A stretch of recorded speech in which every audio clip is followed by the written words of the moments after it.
This chart shows the growth of the American stock market over the last century. Over decades of depressions, wars, and technological booms, the broad trajectory of American capitalism forms a steady, upward-sloping line. It has been an incredibly effective engine for creating wealth. But if you map the returns actually captured by the average person saving for retirement, you get a second line.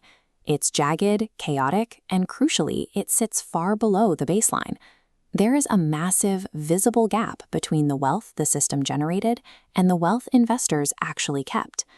If the underlying businesses produced the wealth, where did that missing money go? The billionaire investor Charlie Munger pointed out that a massive portion of modern financial activity produces profoundly antisocial effects. It is designed to extract value rather than create it. The sheer size of this discrepancy suggests something more than a streak of bad luck. It points toward a systemic friction, a cost hidden somewhere in the plumbing of our financial institutions. To understand exactly why your hard-earned money vanishes, you have to realize that there is no single stock market. Every single trading day, there are actually two overlapping parallel games being played at the exact same time.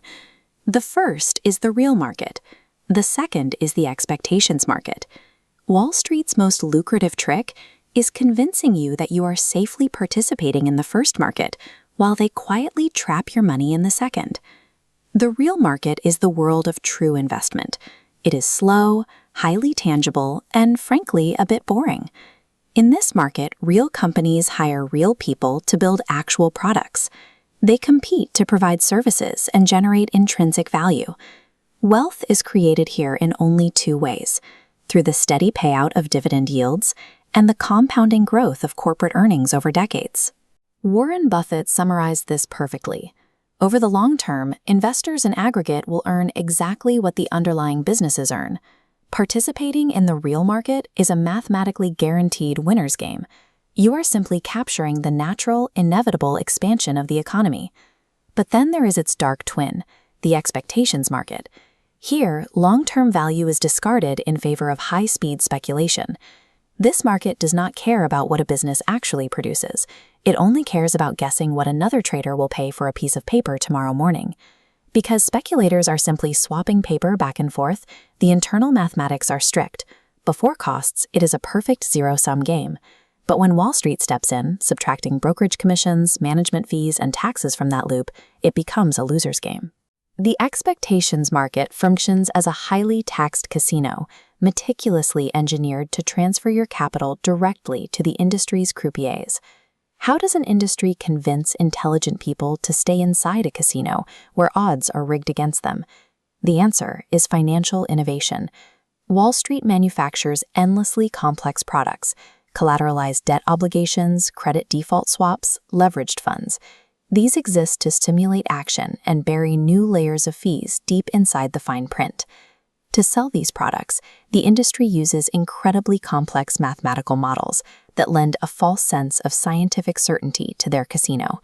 They deliberately ignore Albert Einstein's observation that not everything that counts can be counted.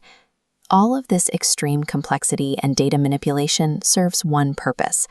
It is a smokescreen, blinding investors to the fact that they are paying exorbitant costs for absolutely zero added value. There is a defense against this extraction machine. You simply choose not to play their game. The legendary investor John Bogle built his career on Occam's razor. The absolute simplest answer is almost always the best one. His mechanical solution was to buy a broadly diversified, extremely low-cost index fund that simply holds every stock in the market. Wall Street's frantic mantra to its clients is always, "Don't just stand there, do something." The reality for the winning investor is the exact opposite. Don't do something, just stand there. By doing absolutely nothing, you automatically capture the total growth of the real market, and you completely starve the middlemen of their fees. The financial industry relies entirely on your anxiety. They profit off an endless, manufactured appetite for more. Real financial stability depends less on complex trading algorithms and more on the individual character required to recognize when you have enough. It is the willingness to walk out of the casino of expectations and gladly embrace the quiet, boring reality of long-term value. True wealth comes when you stop feeding the subtraction machine, tune out the noise of the trading floor, and anchor your financial life in the real world.